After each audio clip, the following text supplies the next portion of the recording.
So welcome back to my channel guys. कैसे हो आप सभी? आई होप आप सभी बहुत ही अच्छे होंगे। काफ़ी लंबे टाइम के बाद आप सभी के साथ मुलाकात हो रही है। सबसे पहले तो आप सभी से सॉरी मांगता हूँ कि कंटिन्यूटी पे मैं वीडियोस नहीं ला पा रहा हूँ due to some reason. But आपको मैंने पहले भी बताया हुआ है कि जो चीज़ें भी मैंने अपने चैनल के डिस्क्रिप्शन पे लिखी हुई हैं वो सारी चीज़ें मैं आपसे करवाऊँगा। बस ये है कि आई डोंट नो कि कितना टाइम लगेगा आगे, और क्योंकि थोड़ा सा मेरी तैयारी वगैरह चल रही है आप ही के लिए, वो सारी तैयारी चल रही है। मैं चाहता हूँ कि जितनी अच्छे तरीके से मैं तैयारी करूँगा उतने अच्छे तरीके से आप सभी को भी तैयारी करवाऊँगा। बीएससी से रिलेटेड तो कंटेंट मैंने करवाना ही है चैनल पे, बट जो अदर हो गया जैसे कम्पिटिटिव एग्ज़ाम से रिलेटेड, अगर आप सभी का विज़न है कि आपको आफ्टर ग्रेजुएशन या आफ्टर +2 कोई कम्पिटिटिव एग्ज़ाम की तैयारी करनी है तो उससे रिलेटेड ही वर्क चला हुआ है अभी, ठीक है। वो सारी चीज़ें भी मैं आपको इसी चैनल पे करवाऊँगा। बीएससी तो करवाऊँगा ही, 10th+2 भी जितना मेरे से हो पाएगा, ठीक है। अकेले बंदे से जितनी मेहनत हो पाएगी उतनी मेहनत मैं आप सभी के लिए करूँगा। सबसे पहले तो मैं आप सभी के साथ कुछ कन्वर्सेशन करना चाहता था रियलिटी के ऊपर। दैट्स वाई मैं अपनी ये मेरी थर्ड ईयर की डीएमसी है तो इसको लेकर के आया हुआ हूँ। सबसे पहले मैं आपको ये बताना चाहता हूँ कि आप सभी की ब्लेसिंग की वजह से जो है और महादेव की ब्लेसिंग की वजह से मेरा रिज़ल्ट काफ़ी अच्छा रहा है। और मेरी बोल सकते हो कि 100% मेहनत तो नहीं, बट हाँ कि 60% मैं मेहनत मानता हूँ अपनी, और बाकी 40% जो है स्ट्रेटजी मानता हूँ कि किस तरह से नंबर स्कोर किए जाते हैं। तो मैं आपको पूरी रियलिटी के साथ बताना चाहता था कि क्या चीज़ें होती हैं, ठीक है, किस तरह से चेकिंग होती है और किस तरह से नंबर स्कोर किए जाते हैं, क्या स्ट्रेटजी अपनानी होती है। ये रियलिटी के साथ मैं आपको अपनी डीएमसी के थ्रू क्लियर कर देना चाहता हूँ, क्योंकि मेरे को आपको सच बताना था। जो हमने मिथ बना लिए होते हैं अपने दिमाग में कि हाँ शायद ऐसा होता होना, ऐसे चेकिंग होती होनी एचपीयू में या जो भी है, ठीक है। बट मैं चाहता हूँ कि मैं वो सारी चीज़ें आपके वो सारे डाउट क्लियर करूँ, ठीक है, मेरी डीएमसी के थ्रू। और इसका ये पर्पज़ नहीं है कि हाँ अभी मैं आपको डीएमसी अपने शो ऑफ के लिए, क्योंकि मेरे इतने खास मार्क्स नहीं है, ठीक है, क्योंकि मैंने अभी सोचा है रिवैल्यूएशन भरने का, बट उसके बारे में बता रहा हूँ मैं आपको कि मेरे को क्या दिक्कत या प्रॉब्लम फेस हो रही है रिवैल्यूएशन भरते समय। सोचो मैं खुद की रिवैल्यूएशन नहीं भर पा रहा, मैं बताऊँगा कि क्यों नहीं भर पा रहा। बट सबसे पहले मैं आपको अपने मार्क्स के बारे में बता दूं और उसके रिलेटेड स्ट्रैटेजी बता दूं कि किस तरह से क्या स्ट्रैटेजी लेकर अप्रोच करना होता है। चाहे आप फर्स्ट ईयर से हो, सेकंड ईयर से हो, थर्ड ईयर से हो, आप सभी ने जो है ये वीडियो देखनी है। इस वीडियो में मैं आपको बहुत सी चीज़ें बताऊंगा, क्योंकि मेरा काम है आपको रियलिटी के साथ टच करवाना। अब मैं एक चीज़ ये भी हो सकती थी कि मैं आपको धोखे में भी रख सकता था कि हाँ अब आप सभी के साथ बोलते हैं ना कि स्वीट टॉक के साथ रहना, मीठा मीठा आप सभी के साथ बोलना, और एट द एंड फिर आप जब रियलिटी को फेस करने की बारी आती है ना, तब एक्चुअली में उस मीठे का पता लगता है कि हाँ शायद मतलब इंसान को ना लाइफ में रियलिटी का, खुद की रियलिटी का पता होना काफ़ी ज़रूरी है। क्योंकि हम अक्सर क्या करते हैं, हम खुद को ही धोखे में रखते हैं हमेशा। ठीक है, मतलब हमें पता है कि रियलिटी ये है हमारे साथ, अगर हम आज मेहनत नहीं करेंगे तो इन फ्यूचर हमारा ये चीज़ होने वाली है, फिर भी हम अपने आप को धोखे में रखेंगे। बहुत सारी चीज़ें हैं बोलने के लिए, अभी मैं आपको हर एक चीज़ क्लियर करता चलता हूँ। सबसे पहले अपने इन सब्जेक्ट से रिलेटेड आपको किस तरह से तैयारी करनी होती है वो भी बताना चाहता हूँ इस वीडियो में, और उसके बाद कुछ एक इन्फॉर्मेशन मैंने आपको देनी थी तो वो भी बताऊँगा। तो सबसे पहले तो मैं बता दूँ अपने मार्क्स के एनालिसिस के ऊपर। जैसे पहला सब्जेक्ट था पॉलीमर केमिस्ट्री, तो पॉलीमर केमिस्ट्री में मेरे को आए 98 मार्क्स। 2 नंबर घटे मेरे सिर्फ थ्योरी में, 30 नंबर की मेरे को सीसीए मिली हुई है, 20 नंबर के प्रैक्टिकल मिले हुए हैं। तो कुछ एक बच्चों को ये भी मिथ होता है, मेरी हर एक बात ध्यान से सुनना। कुछ एक बच्चों को ये भी लगता है कि शायद कॉलेज में 30 मार्क्स सीसीए में और 20 मार्क्स प्रैक्टिकल में नहीं दिए जाते। मेरे भाई ऐसा नहीं है। ये जो 30 मार्क्स की सीसीए है और 20 मार्क्स का प्रैक्टिकल है, ये डिज़र्व करता है आपकी मेहनत के ऊपर। आपने मिड टर्म में कितना परफॉर्म किया, या फिर आपके कॉलेज में टेस्ट हुआ करते होने वीकली, या अगर बढ़िया कॉलेज होना कोई तो उसमें वीकली टेस्ट भी हुआ करते होने। तो उनमें आपने कितना परफॉर्म किया उसके ऊपर ये चीज़ डिपेंड करती है। और आपके मिड टर्म के ऊपर अगर आप बोलते हैं ना कि आपके अंदर दम है ना, आपके अंदर वो मेहनत करने का जज्बा है, आपने अच्छा परफॉर्म किया हुआ है, ठीक है, तो आपको 30 मार्क्स लेने से कोई नहीं रोक सकता, ठीक है। तो ये दिमाग से हटा दो कि कॉलेज में नहीं लगते, स्कूलों में लगते थे, क्योंकि स्कूलों में टीचर हमें जानते थे। भाई ऐसा नहीं है, टीचर भी आपकी काबिलियत के अकॉर्डिंग आपको मार्क्स देते थे। अगर आपकी काबिलियत 30 की होगी, डेफिनेटली कोई नहीं रोक सकता आपको 30 मार्क्स देने में। और प्रैक्टिकल में वेरी ऑनेस्ट रिव्यू दे रहा हूँ आपको, हमारे प्रैक्टिकल बिल्कुल स्टिकनेस की तरह, मतलब जिसको बोलते हैं ना कि एक टाइप से जैसे पेपर चलता है ना फाइनल पेपर, वैसे ही प्रैक्टिकल हमारे हुए थे। सन ने बहुत स्टिकनेस से प्रैक्टिकल लिए थे।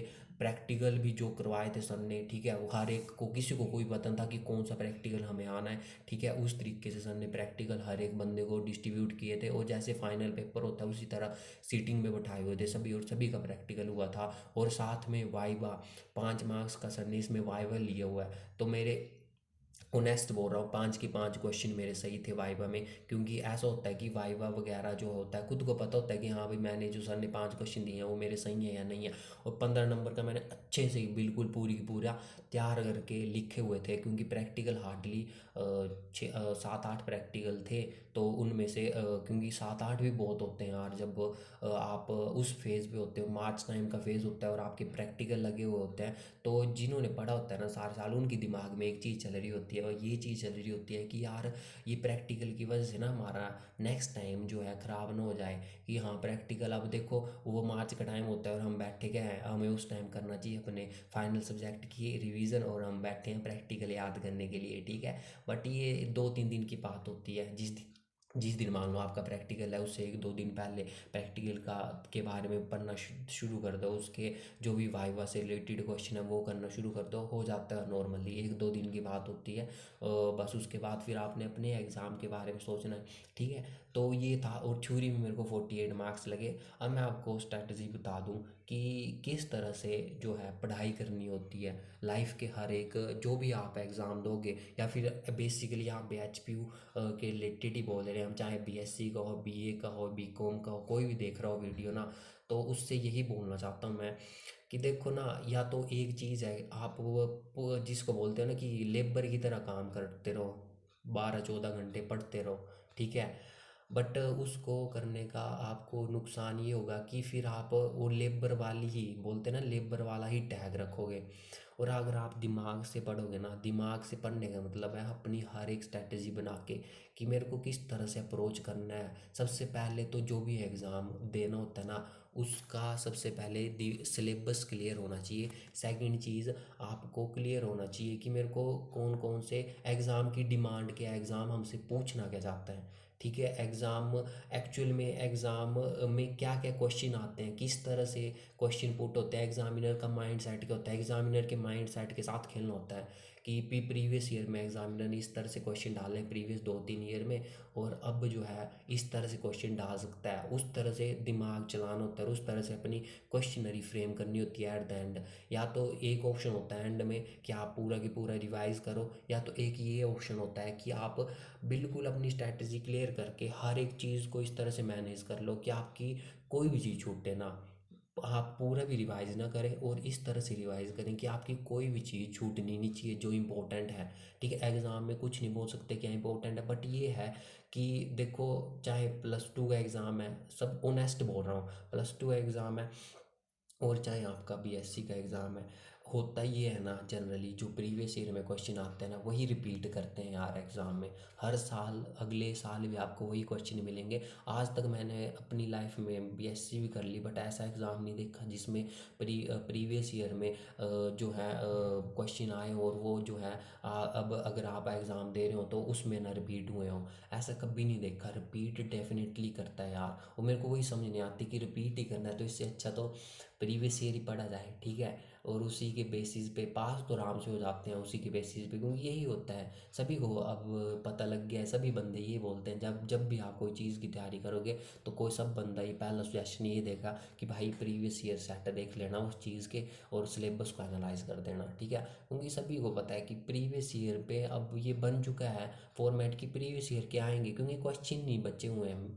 क्योंकि जो बुकों में है, कोई चैप्टर है उसमें 10 ही क्वेश्चन है, पहले साल 5 क्वेश्चन डाल दिए, अगले साल अगले 5 डाल दिए, उससे अगले साल उन्हीं में से तो डलेंगे, कहाँ से एग्जामिनर नया लेके आएगा। और इतनी वो रखता है कि क्या बच्चों को, क्योंकि सभी बच्चों को देख कर चलना होता है, तो उस तरह से एग्ज़ाम सेटअप होता है। ठीक है, तो मैंने बोला कि अपनी स्ट्रैटेजी बनाकर ही तैयारी करनी है, बिना स्ट्रैटेजी के तैयारी नहीं करनी है। ठीक है, और लेबर की तरह वर्क नहीं करना है कि को काम करते रहे 13-14 घंटे, और जब 13-14 घंटे के बाद देखा तो ऐसा लगा कि मतलब 13-14 घंटे बर्बाद कर दिए, ना ही तो उसमें कोई प्रोग्रेस निकली। अगर 1 घंटे पढ़ के प्रोग्रेस निकलती है, दिमाग से स्ट्रैटेजी बना के किसी इस तरीके से मेरे को चीज़ें करनी है, तो उस तरीके से प्रोग्रेस करके मैं आपको बता दूं कि जो ये साल था मेरा थर्ड ईयर का साल, मैं काफ़ी ज़्यादा अपसेंट था कॉलेज में। क्योंकि हुआ क्या था कि मेरे बीच में जैसे देखो अगस्त से हमारी क्लासेस लगी। ठीक है, आपको पता है कि जो रीजनल कॉलेज होते हैं, लोकल कॉलेज यहाँ के, ठीक है, वहाँ पे तो मतलब मैं समझ तक सकता हूँ कि मजबूरी है ना आपकी, तो वहाँ पे स्टडी करो, वरना मजबूरी नहीं है और आपने सोचा है कि मेरे को इसी फील्ड में, टीचिंग की फील्ड में आगे एक्सीलरेट करना है, तो मेरे हिसाब से बढ़िया कॉलेज में जाओ। अगर आपके फाइनेंस प्रॉब्लम घर की नहीं है तो बढ़िया कॉलेज में जाओ। ठीक है, अगर आपको बीएससी करनी है तो अच्छे कॉलेज से करो, और आपके अंदर वो कैलिबर है, टैलेंट है, और आपका ड्रीम है कि मेरे को इसी फील्ड में एक्सीलेट करना है, तो अच्छे कॉलेज में जाओ। वरना अगर आपकी मजबूरी है या फिर आपने सोचा है कि मेरे को आगे इस फील्ड में नहीं जाना है, तो मेरे हिसाब से लोकल कॉलेज में पढ़ सकते हो आप। मैं क्यों बोल रहा हूँ ऐसा, मेरा बोलने का इससे ये मतलब नहीं है कि लोकल कॉलेज में अच्छी पढ़ाई नहीं होती। देखो यार, मैंने जो एनालाइज किया ना, मतलब मैंने जो ये 3 साल काटे हैं ना बीएससी में, वो मैं ही जानता हूँ कि मैंने किस तरह से काटे हैं, ये बिताए नहीं है, काटने पड़े हैं मेरे को। क्योंकि यार जो +2 तक फेज रहा, +2 तक इतना सही फेज रहा ना स्कूलों में। बेशक मेरी स्कूलिंग भी सरकारी, मैंने पहली से लेकर के +2 तक मैं सरकारी स्कूल में पढ़ा हूँ, बट जो मैंने खुद का रिव्यू एनालाइज किया कि यार जो स्कूलों में पढ़ाई का लेवल होता है ना, उसमें टीचर ये सोच के पढ़ाता है कि मेरा बच्चा सामने पढ़ रहा है, ठीक है, इसको मैं पढ़ाऊंगा। मतलब बहुत ही अच्छे तरीके से पढ़ाते हैं यार स्कूलों में, सरकारी स्कूलों में। ऑनेस्ट रिव्यू है, जो मेरा स्कूल था ना, मैं नाम नहीं लेना चाहता वीडियो में क्योंकि मैंने अपनी आइडेंटिटी अभी डिस्क्लोज नहीं की है, बट मैं आपको बताऊंगा कि जो मेरा स्कूल था ना भाई, मतलब मैं बोल नहीं सकता उसके बारे में कि इतना सही वहाँ पे स्टाफ था, इतने अच्छे तरीके से उन्होंने पढ़ाया है हमें। और इतने मतलब मैं बोलूँ कि कम से कम हमारे क्लास में 15-20 बच्चे ऐसे होने जिनके 85+ मार्क्स हैं, तो सोच लो गवर्नमेंट स्कूल में ही इतने 15 से 20 बच्चे एक ही क्लास के जिनके 85% मार्क्स हैं। और आर्ट में ऐसे बच्चे थे ना, सोचो आर्ट सब्जेक्ट कितना टफ होता है, क्योंकि लैंग्वेज सॉरी थ्योरी के सब्जेक्ट हैं, हिस्ट्री पॉलिटी इकोनॉमी सब कुछ लिखना होता है। तो वहाँ पे मेरे को अभी भी याद है, मेरी एक फ्रेंड है, उसके 478 या पता नहीं, हाँ 478 इतने मार्क्स हैं आर्ट में 500 में से। तो इतने मार्क्स लाना अपने में ही बहुत बड़ी बात है, बहुत ही बड़ी जिसको बोलते हैं। तो काफ़ी अच्छा स्कूल रहा हमारा। बट जब मैं स्कूल से निकला और उसके बाद कॉलेज, मेरे को कुछ मजबूरियाँ रही, मेरे को कॉलेज करना पड़ा अपना।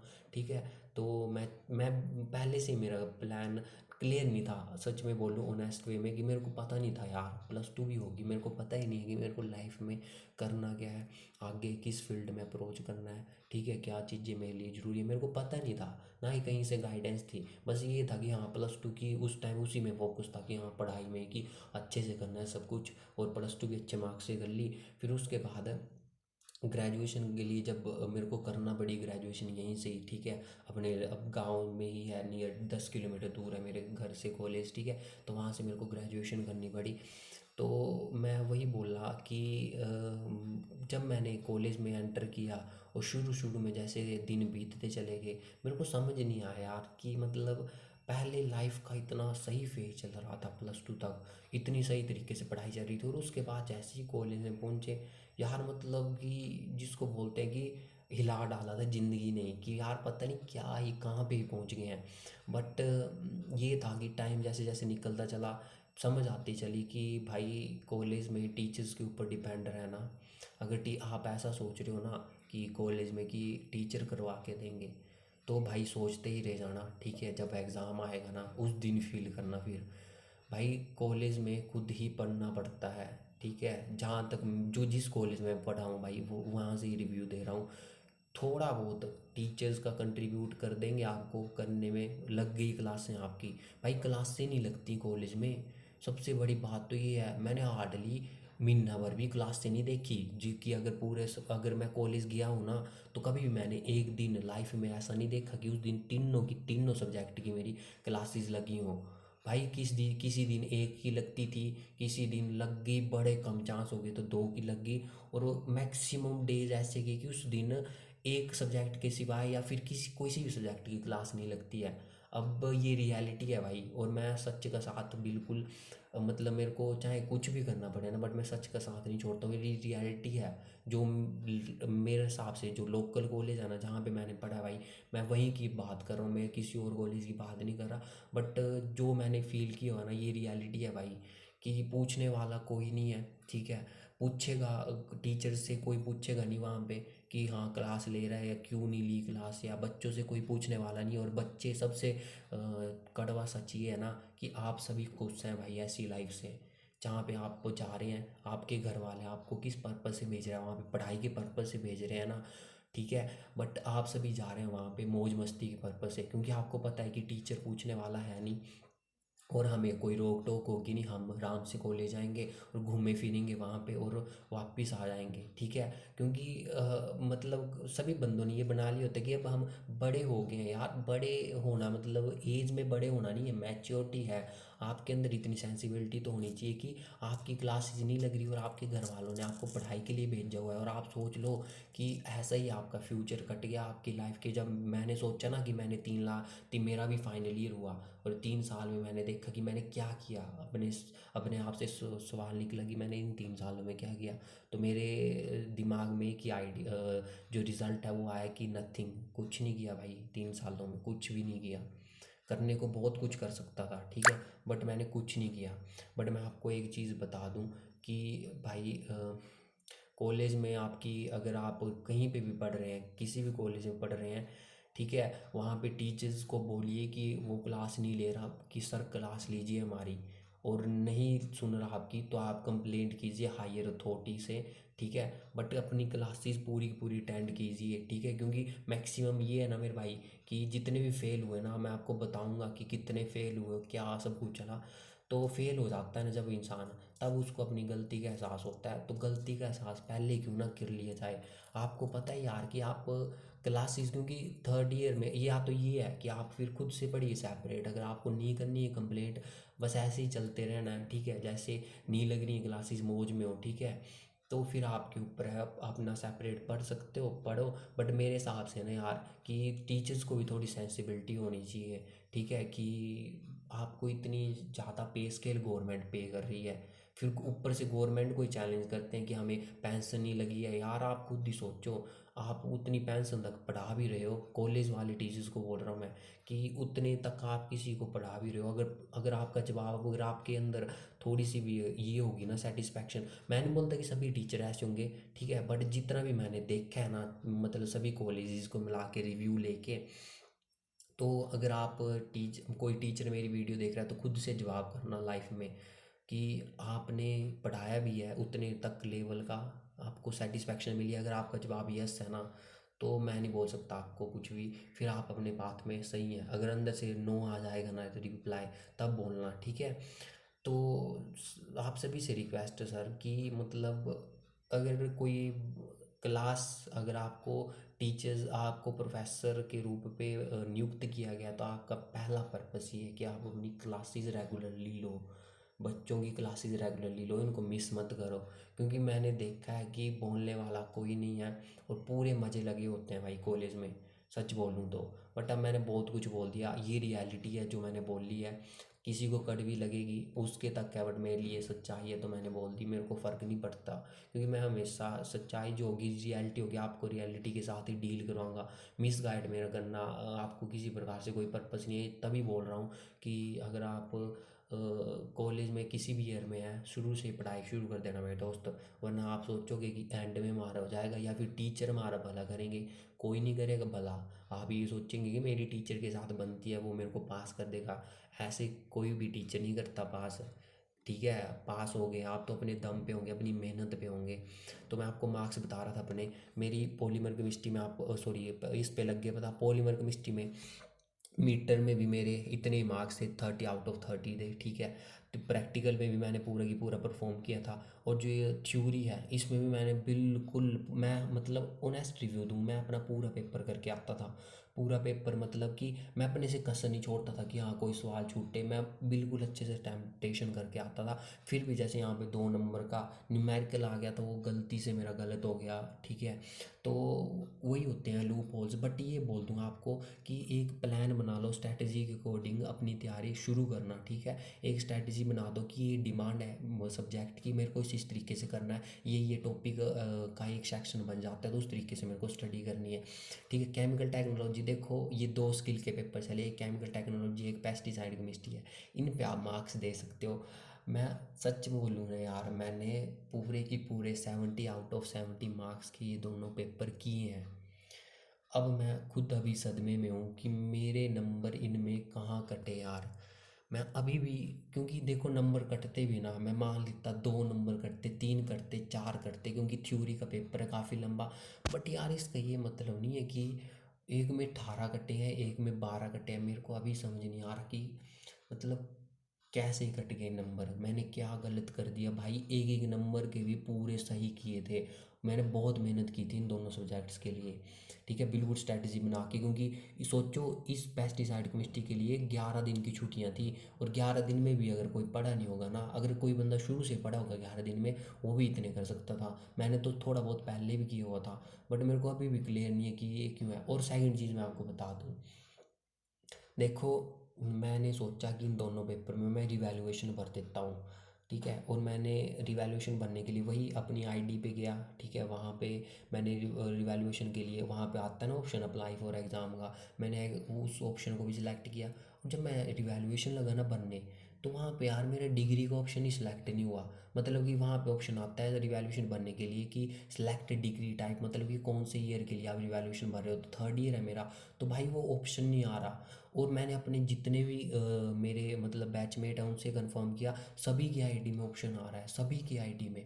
एक मैं हूँ, एक दो मेरे दोस्त हैं और मेरी क्लास में, उनकी आईडी में भी नहीं आ रहा।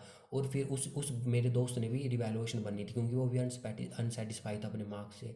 बट जब हमने किया, अब हम किसके पास जाते हैं, अब हमारे पास एक ही सोर्स था कि एचपीयू के साथ कांटेक्ट करते। तो जब हमने एचपीयू को कॉल की, पहली बात तो मैं सच बोलूँ ना यार, वो फ़ोन ही नहीं उठाते हैं। जितना मर्जी कॉल कर दिया वो फ़ोन ही नहीं उठाते। मैं बताता हूँ आपको कि क्या है, विद प्रूफ बताऊँगा कि वो फ़ोन ही नहीं उठाते मेरे दोस्त। मैंने फ़ोन किया, वो उनका फ़ोन सबसे पहले रिंग गई, रिंग में किसी ने उठाया, तो रिंग में उठाया और उठा के छोड़ दिया, उसने बात नहीं की बंदे ने। मैं हेलो हेलो करता रहा 15 मिनट तक, बंदे ने बात नहीं की। उसके बाद फिर मैंने सेकंड नंबर पे ट्राई किया। सेकंड नंबर पे जैसे ट्राई किया तो उनका कॉल बिजी आने लगा। थर्ड बार मैंने जब ट्राई किया तो उनका कॉल वेटिंग पे आने लगा कि आप अभी वेटिंग पे हैं और दूसरे बंदा कॉल पे है तो वेटिंग करिए थोड़ी देर। जब मैंने फिर से ट्राई किया तो फिर से बिजी लगा आने। ठीक है, और एक बार फिर से ट्राई किया, रिंग गई बट किसी ने उठाया नहीं। तो अब मैं आपको एक बात बता दूं, अगर मान लो खुदा ना खालसा मैं फेल होता इस एग्ज़ाम में, ठीक है, इन एग्ज़ाम में किसी भी एग्ज़ाम में मेरे को सप्ली होती या जो भी होता, ठीक है, और मैं उस पर रिवैल्यूएशन बनना चाहता, क्योंकि मेरे को सेटिस्फेक्शन होती थोड़ी बहुत कि हाँ भाई मेरे 1-2 नंबर से मैं फेल हुआ हूँ, तो मैं रिवैल्यूएशन भर देता हूँ, क्या पता मैं पास हो जाऊँ। ठीक है, या फिर वही चांस होते हैं कि हो सकता हूँ, प्रोबेबिलिटी है, तो मैं भर भर सकता था रिवैल्यूएशन। अगर मैं फेल हो जाता किसी सब्जेक्ट में और मैं रिवैल्यूएशन भरने जाता और ऐसे ही मेरा हालात होता कि वहाँ, यहाँ पे तो चलो मैं नंबर्स के लिए भर रहा हूँ कि मेरे को पता है कि मेरे इतने नहीं थे, क्योंकि मैंने पेपर किया खुद का, तो खुद का जिसने पेपर किया होता है उसको पता होता है कि मैंने कितनी गलतियाँ की हैं। और अगर खुद से ही झूठ बोल लूँगा, फिर मैं मान लो खुद से ही झूठ बोलूँगा कि हाँ मैंने 82 नंबर का किया है और मैं चाहता हूँ कि 100 मिल जाए, तो ऐसा तो कभी नहीं होने वाला। अगर मैंने किया है तभी मैं सोच रहा हूँ रिवैल्यूएशन बनने का। अगर मान लो मैं फेल होता है पेपर में और मैं रिवैल्यूएशन बनने जाता और वैसा ही ऑप्शन का वहाँ पे हालात होता कि ऑप्शन नहीं मिल रहा, तो मैं कैसे रिवैल्यूएशन भर पाता हूँ। 21 डे का टाइम होता है रिवैल्यूएशन भरने का आफ्टर एग्ज़ाम। तो आज कितनी 5 तारीख है, मतलब 10 तारीख को मे बी पोर्टल बंद हो जाएगा रिवैल्यूएशन भरने के लिए। तो खुद ही सोचो, तो उस टाइम मैं क्या करता, और ऐसी सिचुएशन बनती कि एचपीयू कॉल नहीं उठा रही, मेरी प्रॉब्लम का मैं सेट जो बोलते हैं ना समाधान नहीं हो पा रहा है। तो वही हालात है मेरे दोस्त, तो ऐसे है फिर इनके हालात कि ये काम नहीं करते यार। अब इनका काम था ना कि कॉल कॉल, अगर कॉल बिजी में भी आ रही है तो कॉल बैक करना, ठीक है, इतना काम नहीं कर सकते यार ये। अब हम खुद से कॉल कर रहे हैं, चलो कॉल बैक नहीं करनी आपने, आप डीसी हो, ठीक है, बट हम आप कि किसी बंदे की यार सोचो, अगर उसी सिचुएशन में आपको एग्जांपल देके कोई भी एचपी को बंदा देख रहा है, अगर आपका बच्चा उस सिचुएशन पे होता, ठीक है, आप उन्हीं की भी, अगर कोई बंदा मान लो मैं ही होता आपकी जगह और मैं उसकी कॉल नहीं उठाता, ठीक है, वो करता रहता, मैं रिजेक्ट करता रहता, ठीक है, उसकी प्रॉब्लम का जो उसको प्रॉब्लम है उसका सोल्यूशन नहीं देता, तो आपको कैसा फील होता उस सिचुएशन पे? अगर आपको अच्छा फील होता तो गुड है भाई, ठीक है, मैं नहीं बोलना चाहता फिर कुछ भी। तो यार थोड़ा सा समझा करो, आपकी जॉब है ये यार, ठीक है, आपकी जॉब है, बच्चों को जो भी प्रॉब्लम है उनको गाइड करना, कम से कम रास्ता तो प्रोवाइड करो कि ये यहाँ पे आपकी प्रॉब्लम सॉल्व होगी ये चीज़, ठीक है। तो अब क्या ही बोले, फिर मैंने छोड़ दिया यार, मैं सोच रहा हूँ कि मैं नहीं भरूँ रिवैल्यूएशन, क्योंकि मेरे को इंटरेस्ट, मेरा टू बी वेरी ऑनेस्टली बोलूँ ना, मेरे को इंटरेस्ट भी नहीं है नंबर से, ना ही तो मैं पहले नंबर के पीछे भागा हूँ कभी लाइफ में, ना ही आगे भागूंगा। और मेरे को सिर्फ नॉलेज से मतलब था, वो मतलब वो नॉलेज क्या यार, जब पूरा की पूरी मेहनत ही खुद से की, टीचर्स से कुछ सीखा ही नहीं, तो फिर वो नॉलेज भी कितना तक ही खुद से सीखो ना, ठीक है। बट मतलब अब वो होता है ना, माइंड फैड अप सा हो गया, अब नहीं करना अब, मैंने ना ही रिवैल्यूएशन बननी ना ही कुछ करना, क्योंकि वो होता है ना कि एक तो होता था इंटरेस्ट यार, अब वो इंटरेस्ट इन्होंने गुआ दिया सारे के सारा। पहले तो रिवैल्यूएशन भरने के टाइम पे रिवैल्यूएशन पे ना वहाँ पे ऑप्शन नहीं आ रहा, अब बंदा थक हार के क्या कर सकता है, और एट द एंड ठीक है ये बोल सकता है कि अब क्या नहीं भरनी है, ठीक है, और मैंने को भरनी भी नहीं है अब, ठीक है, जितने मार्क्स हैं मेरे लिए सेटिस्फाई हैं, मैंने मेहनत की थी, जितने मैं डिज़र्विंग था यहाँ पे नहीं लगी, कहीं और लग जाएंगे लाइफ में, ठीक है। बट जो मैं आपको एक चीज़ बोल दूँ, जो आपके आप जिस चीज़ के लिए डिज़र्विंग हो ना, कोई भी बंदा लाइफ में आप से वो चीज़ नहीं छीन सकता, ठीक है। बोल सकते हैं ना कि फिजिकली तौर पे आप कोई भी चीज़ छीन सकते हो, बट जो खुदा ने किस्मत में लिखी है ना उसको कोई नहीं छीन सकता, ठीक है। तो शायद मेरे किस्मत में नहीं थे मार्क्स इस इन सब्जेक्ट में, मैंने पूरे किए हैं जब किए, मेरे को खुद समझ नहीं आ रही कि यार कहाँ पे गलती होगी। बट चलो जो भी है, ठीक है, हो गया जितना होना था, अब ज़्यादा सोचना नहीं होता किसी बारे में, मूव ऑन करना होता है हमेशा लाइफ में, ठीक है, जो चीज़ होगी है, हाँ जी होगी है। किसी ने गलत भी किया ना आपके साथ, तो कर्मा कर्मा नाम सुना है ना, बस इंतज़ार रखो उस चीज़ पे। और सेकंड, जैसे मेरा लीनियर अलजेब्रा का चला, देखो लीनियर अलजेब्रा मेरे को 28 मार्क्स लगे हैं सीसीए में। अब आप सोच रहे होंगे ऊपर 30 30 लग गए, इसमें 28। सच बोल लूँ भाई, जितने मैंने बोला ना आपको पहले भी कि जितना जितने का आप हकदार होंगे आपको उतने ही मार्क्स लगे होंगे, ठीक है। 28 की मेरे को सीसीए दिया, ऑनेस्टी के साथ बोल रहा हूँ भाई, मैं इतने का ही हकदार था, क्योंकि मेरे मिड टर्म में इतने ही मार्क्स थे, ठीक है। तो मैं चाहता हूँ कि जितने मार्क्स थे उतने ही लगे, तो मैं सेटिस्फाई हूँ भाई। और 68 लीनियर अलजेब्रा, देखो लीनियर अलजेब्रा में 70 नंबर का पेपर होता है, काफ़ी बंदों को मिथ होता है कि पता नहीं कितना डिफ़िकल्ट है, बट भाई डिफ़िकल्ट नहीं है। ओवरऑल देखा जाए तो बुक काफ़ी छोटी है, प्रिसाइजली है, और नोट्स करके नोट्स बना के आप इस सब्जेक्ट के ऊपर जितनी कमांड बनाओगे ना अपनी, उतना ज़्यादा आपको ये चीज़ें आएंगी और उतना कम कंफ्यूज करेगा आपको ये, क्योंकि इस ये ऐसा सब्जेक्ट है इसमें बंदे को पता नहीं होता कि मेरे को करना क्या है। क्वेश्चन आपको जब बुक से क्वेश्चन देखोगे किसी एक्सरसाइज का, तब आपको समझ आ जाएगा कि इसमें तो ऐसे करके करना होता है। और जब पेपर में आएगा, पेपर में बोल के थोड़ी आएगा कि इस एक्सरसाइज का क्वेश्चन है, तो वहाँ पे पहचानना होता है, वही नहीं पहचान पाता बंदा, और उसी के चक्कर में डिफ़िकल्ट मानता है सब्जेक्ट को। मैंने 70 नंबर का पेपर था, मेरे को 68 आए, मैंने 70 की 70 नंबर का किया था यार, और इस तरीके से किया था क्योंकि मेरी काफ़ी ज़्यादा प्रैक्टिस प्रैक्टिस तो नहीं बोल सकता, बट मैंने काफ़ी ज़्यादा दिमाग लगाया था, स्ट्रैटेजी बनाई थी इनमें भी। और 110% मैंने श्योरिटी था कि 70 आउट ऑफ 70 का मेरा किया होना मैंने। बट इसमें भी फिर भी 2 नंबर मेरे कट गए, अब मेरे को वही समझ नहीं कहाँ पे कटे, बट चलो इतने मान सकते हैं कि कहीं पे शायद एरर वगैरह हो सका होगा, ठीक है। तो फिर 2 नंबर कट गए, तो ऑनेस्ट है भाई, इस 96 सेटिस्फैक्शन है पूरी की पूरी इन मार्क्स में। न्यूमेरिकल मेथड में मेरे को 87 है, ठीक है।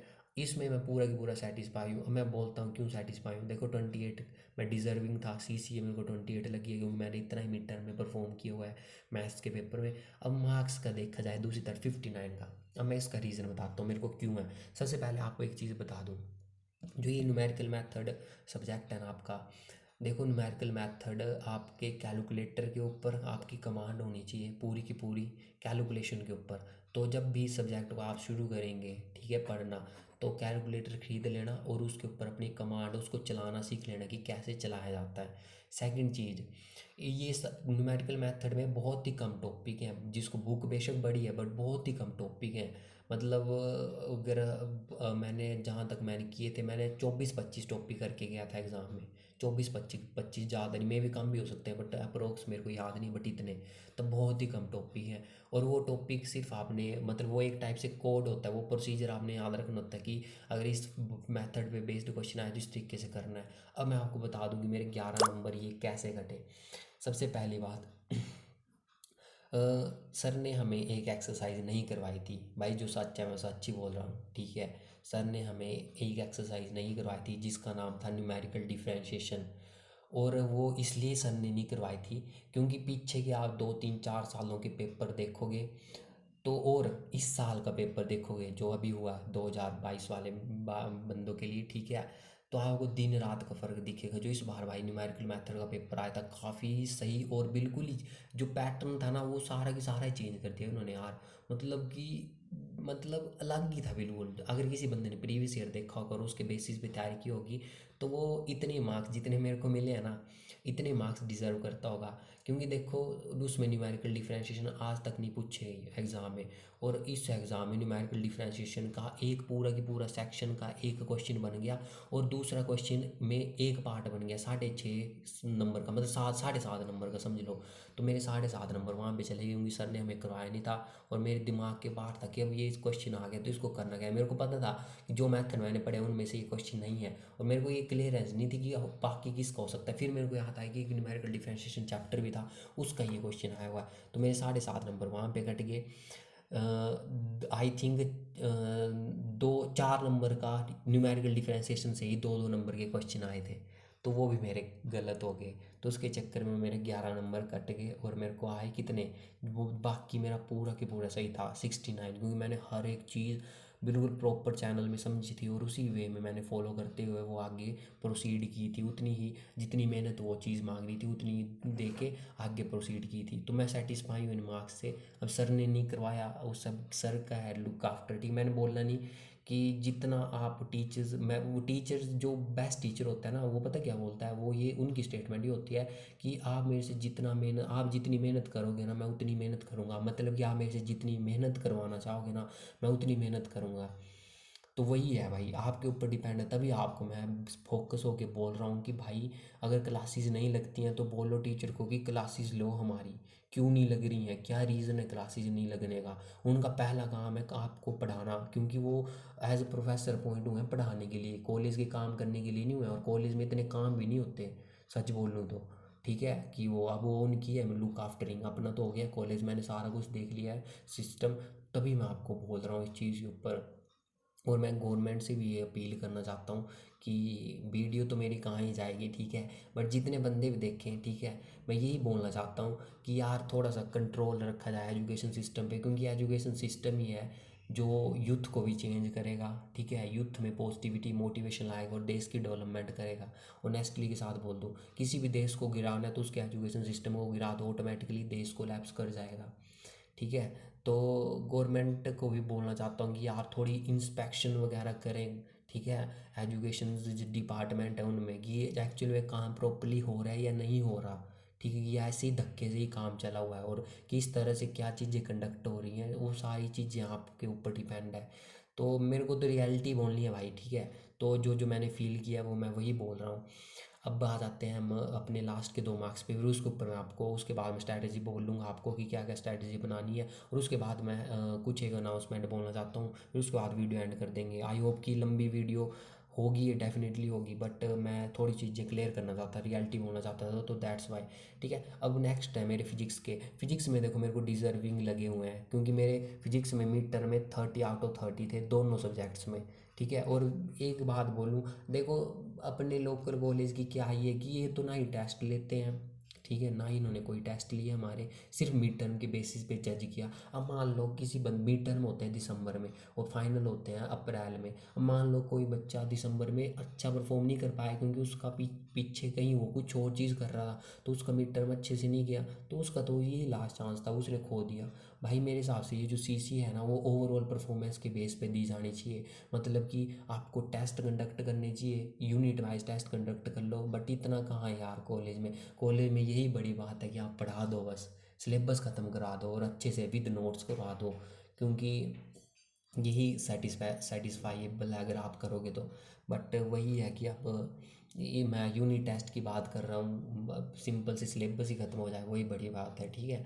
तो एक ही बेस पे जज होता है, और मेरे को दोनों में 30-30 थे, बट मेरे को यहाँ पे 29 लगे, यहाँ पे भी 29 लगे। आई डोंट नो कि क्या कंसेप्ट उन्होंने यूज़ किया, किस तरह से लगाए, बट जो भी है मैं सेटिस्फाई हूँ, ठीक है। क्योंकि मेरे को नंबर मैटर नहीं करते, मेरे को नॉलेज मैटर करता है। अब मैंने जितना भी सीखा होगा मैं आपके साथ वो बताऊँगा, ठीक है। जितनी मेरे को मेहनत करनी पड़ेगी, मैंने बोला है कि थर्ड ईयर भी कराऊँगा, कम्पिटिटिव भी कराऊँगा, तो जितनी जल्दी कहीं से फ्री होता हूँ, ठीक है। अभी आपको बता नहीं सकता, एट द एंड स्टोरी समझाऊंगा सारी की सारी की क्या स्टोरी है, ठीक है, मेरी खुद की।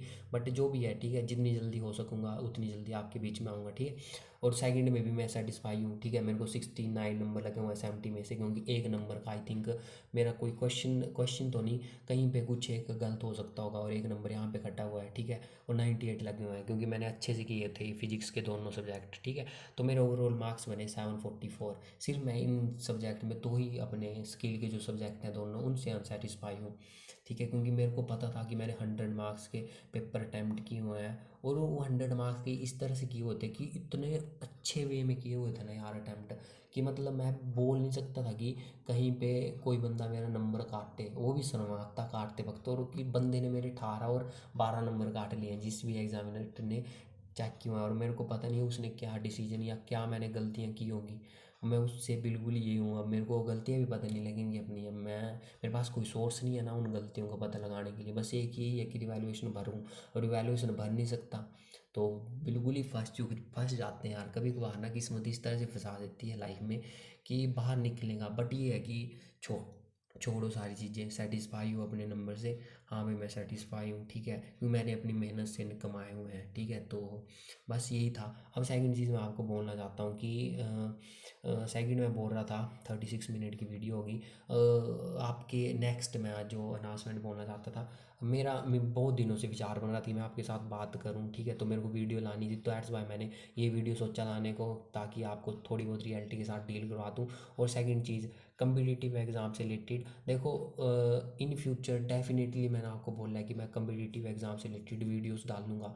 जो सा भी बोलोगे ना आप सब्जेक्ट कराने को, वो सब्जेक्ट कराऊंगा। ऐसा नहीं कि किसी एक ही सब्जेक्ट में स्पेशलाइजेशन की, हाँ भाई रीजनिंग तो रीजनिंग ही करनी है। जितना भी सीखूंगा ना, चाहे रीजनिंग है, अर्थमेटिक है, एडवांस मैथ है, history, polity, economy, current affair होगा, ठीक है। जो भी है ना वो अच्छे से करवाऊंगा आपको, ठीक है, एक चैनल फॉलो करके। और सेकंड चीज़, जो कम्पिटिटिव की तैयारी इन फ्यूचर करना चाहते हैं उनको मैं सबसे पहला बेस्ट सजेशन ये बोलना चाहता हूँ कि देखो, कम्पिटिटिव की तैयारी शुरू करने के लिए बेस्ट टाइम जो प्रेजेंट है ना, जो आज आप वीडियो देख रहे हैं, उससे अच्छा कोई नहीं है। आप सोचोगे कि मैं ग्रेजुएशन कर लूँगा इसके बाद तैयारी करूँगा, या फिर कोई और ग्रेजुएशन के बाद कोई और चीज़ करूँगा और हायर एजुकेशन के लिए प्रोसीड करूँगा, और उसके साथ तैयारी करूँगा, तो भाई सच बोलूँ ना तो दो काम एक साथ नहीं हो सकते, ठीक है। अगर आपको कम्पिटिटिव की तैयारी करनी है जिस भी सिचुएशन पे आज आप हो ना, तो ग्रेजुएशन तो आपको करनी ही पड़ेगी, क्योंकि ग्रेजुएशन से ये होगा कि आप फिर एलिजिबल हो जाओगे सभी एग्ज़ाम देने के लिए। रैंक रिलेटेड एग्ज़ाम है, कोई बढ़िया हाई पोस्ट के एग्ज़ाम है तो उनके लिए। बट ये है कि जो तैयारी है ना मेरे भाई, जो अगर आप अब फर्स्ट ईयर का बच्चा मेरी वीडियो देख रहे हैं, सेकंड ईयर का भी, उनसे मैं यही रिक्वेस्ट करना चाहता हूँ, भाई प्लीज़ आज से ही अपनी तैयारी शुरू कर दो। क्योंकि ये चीज़ मैंने अपने ऊपर ट्राई की हुई है, मैंने फील की हुई है, और वही चीज़ आपको बता रहा हूँ। आप सोचोगे ना कि थर्ड ईयर से या तक ग्रेजुएशन के बाद तैयारी करना शुरू करूँगा, आप कितने बच्चों से पीछे हो जाओगे आपको खुद आइडिया नहीं होगा। तो आज आप जिस भी जहाँ पे भी हो ना, वहीं से अगर आपने सोचा हुआ है प्लान कि मेरे को गवर्नमेंट जॉब की तैयारी करनी है, ठीक है, गवर्नमेंट जॉब लेनी है, तो कंपटीशन बहुत ज़्यादा है, तो आपको मेहनत भी उतनी ही लेवल से और आज से ही करनी पड़ेगी, ठीक है। तो आज से ही अपनी तैयारी शुरू कर देना। सेकंड चीज़ मैंने आपको बता दी कि हाँ भाई मैं तैयारी भी करवाऊँगा, और बीएससी रिलेटेड जो भी वीडियोज़ होंगी वो बस एक बार मतलब थोड़ा अपना क्लियरेंस हो जाए किसी फील्ड से, बस मतलब मेरे को नहीं पता कितना टाइम लगेगा, बट ये है कि मैं डेफिनेटली करवाऊँगा आपको, ये तो मैंने ठान लिया कि मतलब करवाना है मैंने, ठीक है। तो वो है, बस यही चीज़ें मैंने आपको बोलनी थी। बाकी लाइफ में ना देखो, लाइफ में कभी हारना नहीं होता, ठीक है। लाइफ में अगर आप दौड़ नहीं सकते तो आप चलो, चल नहीं सकते तो आप क्रॉल करो, बट कुछ ना कुछ करो, ठीक है। बट लाइफ में ना कभी हारना नहीं है, और लाइफ में कभी किस्मत के ऊपर डिपेंड नहीं रहना। आप हमेशा अपनी किस्मत के ऊपर डिपेंड रहोगे, और ये सोचोगे कि हाँ भाई मेरी किस्मत में होगा तो मेरे को मिल जाएगा, और नहीं होगा तो नहीं मिलेगा। तो सच बोलूँ ना, किस्मत के ऊपर कभी डिपेंड मत रहना, ठीक है। जो नहीं होगा ना उसको छीनने की कोशिश करो मेहनत के थ्रू, ठीक है। जो ऐसा सोच बोलोगी जो मेरी किस्मत में नहीं है ना, उसको मैं छीन लूँगा कि अपनी मेहनत के थ्रू, ठीक है। तो बस यही चीज़ें आपके साथ बोलनी थी। सारी चीज़ें आई होप आप मैंने आपको अच्छे से क्लियर की हो। अगर किसी को कोई चीज़ बुरी भी लगी हो तो भाई मैं कुछ नहीं हो सकता, क्योंकि मैंने देखो ना, जो मैंने एक्सपीरियंस किया, जो मैंने रियलिटी फेस की है, जो रियलिटी है एक्चुअल में, आपको लगे या ना लगे वो मेरे लिए तो मैटर नहीं है, बट जिनको एक्चुअल में लगा कि जेनुअनली जो चीज़ें बोली हैं वो होता है, ठीक है। तो एक बार वो वीडियो पे यस करके कमेंट करके बोल दें, ठीक है। और ना ही अगर मैंने आपके साथ ना, अगर मैंने आपको कोई गलत चीज़ बतानी होती या फिर कोई स्वीट टॉक बतानी होती है ना, तो मैं अच्छे से बताता उसको। अच्छे से का मतलब है कि बहुत ही मतलब बढ़िया सा, जिसको बोलते हैं कि थंबनेल वगैरह डाल के कि हाँ जी एचपीयू में बहुत ही आसान है पास होना, या फिर ऐसा प्रोसीजर चलता है आराम से पास हो जाते हैं, या ये वो सो जो भी है, ठीक है। व्यूज़ के चक्कर में होता ना मैं तो बहुत ही पहले व्यूज़ बढ़ा लेता, प्रमोशन करवा के अपने चैनल को प्रमोट करवा के जो है अपने सब्सक्राइबर भी बढ़ा लेता, जो भी है। बट मैंने कभी वीडियो में आज तक, आपने प्रीवियस जितनी वीडियो है सारी की सारी खोल के देख लियो, किसी भी वीडियो में मैंने बोला होगा कि मेरी वीडियो को लाइक करना, मेरे चैनल को सब्सक्राइब करना, तो मेरे को उस वीडियो का क्लिप भेज देना, ठीक है। या फिर मेरे को कमेंट कर देना कि ये देखो इस वीडियो में आपने ये चीज़ बोली हुई है। मैंने कभी भी लाइव में आपसे ये नहीं बोला, क्योंकि देखो मेरा मेन पर्पस यूट्यूब खोलने का ये है कि जो मेरे को चीज़ आती है ना, वो मैं आपके दिमाग में अच्छे तरीके से छुपवाऊँ उस चीज़ को, और आपको हमेशा मोटिवेट करूँ। क्योंकि यूथ ही है, अगर यूथ को अच्छे राह पे मोटिवेट करोगे ना आप, तो डेफिनेटली देश के लिए मैं चाहता हूँ कि मैं भी अपने देश के लिए जीऊँ, क्योंकि हर एक बंदे को अपने देश से प्यार होना चाहिए, ठीक है। और अपने देश से प्यार होना चाहिए, तो यूथ को भी आपको मोटिवेट, तो यूथ की मोटिवेशन मैं चाहता हूँ कि मैं पर्सनली कि मैं यूथ को मोटिवेट करूँ, उनकी मोटिवेशन बन सकूँ, ठीक है। और अच्छे से, जिसको बोलते हैं ना कि भारत का नाम हमने क्या करना है, भारत का नाम पूरे विश्व में गूंजना चाहिए, ठीक है। क्योंकि देखो अपने देश से बहुत ज़्यादा मतलब मैं चाहता हूँ कि हर एक बंदे के अंदर देश प्रेम होना चाहिए, ठीक है। देश के प्रति अपने मतलब कभी कभार देश के लिए कुर्बानी भी देनी पड़े, मैं चाहता हूँ, मैं तभी तो उस फील्ड के लिए ट्राई कर रहा हूँ। अगर देश के लिए लाइफ में ना मेरे मेरे को क्या, अगर